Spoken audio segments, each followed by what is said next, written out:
Good evening and welcome to the Channel Studios here in London with your international news around the world in 5. US President Joe Biden and Canadian Prime Minister Justin Trudeau have agreed to work towards achieving net zero greenhouse emissions by 2050. And we will launch an expanded US-Canadian Arctic dialogue. In a virtual conference, the two leaders have sought to turn the page on the Trump era, stressing the country's deep ties and also pledging to work together on COVID-19 and climate change in their first bilateral meeting. The President and I discussed the ambitious new partnership roadmap. Mr. Trudeau has welcomed the Biden administration, citing its renewed attention to climate change, in contrast to the former US President Donald Trump. Meanwhile, the US has announced that it will seek to return to the United Nations Human Rights Council. We humbly ask for the support of all UN member states. Secretary of State Antony Blinken has said the country will seek election for the 2022 to 2024 term. The US had withdrawn from the council in 2018 under former President Trump. The elections for the three-year membership are expected to take place during the UN General Assembly in October. The US will have observer status until then. A former Syrian intelligence service agent has been sentenced to 4.5 years in jail for complicity in crimes against humanity.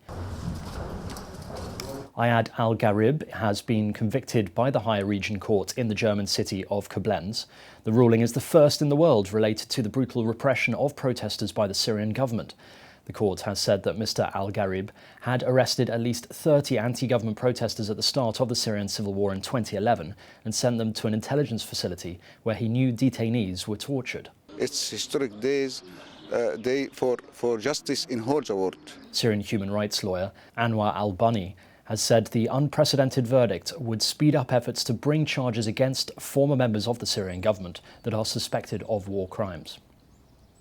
Bolivians have clashed with riot police on the streets of the capital La Paz to demand the repeal of the country's controversial health emergency law. The decree has angered health workers and doctors' unions because it bans them from striking during the coronavirus pandemic emergency period and permits the hiring of foreign medical personnel. Protests by doctors and nurses are being carried out across the country as they demand the emergency law be repealed, claiming it is unconstitutional and restricts the right to protest. Ghana has become the first country to receive vaccines through the UN-backed COVAX scheme.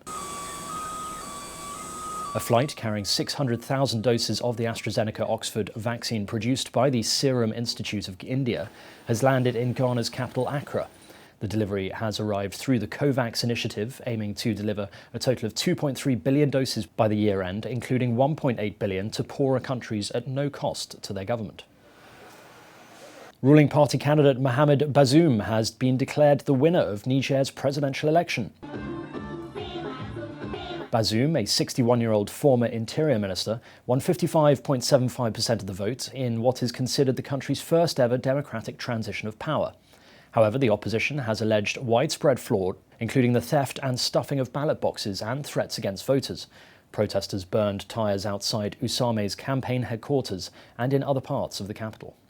Hundreds of indigenous protesters have rallied outside the offices of Ecuador's Electoral Council in the capital Quito to demand a recount of this month's presidential vote. Yaku Perez, an indigenous environmental activist, has been walking through the nation to denounce what he calls manipulation of poll statements that left him in third place after left-wing economist Andres Arauz and conservative banker Guillermo Lasso. The final tally shows Perez less than a percentage point behind Lasso, which would not allow him to advance to the runoff vote. The indigenous candidate is seeking a recount in 17 of Ecuador's 24 provinces. And finally, a Czech free diver has braved the freezing waters to break the ice swim world record. David Venkel has swum nearly 81 metres in water measured at temperatures of 3 degrees Celsius while wearing only a swimsuit. Mr. Venkel dropped into the water through a hole cut in the 1-foot-thick ice and emerged after a 1.5-minute swim and can be seen pumping his fist in celebration. And that's your international news around the world in 5. And now back to the Channel Studios in Lagos.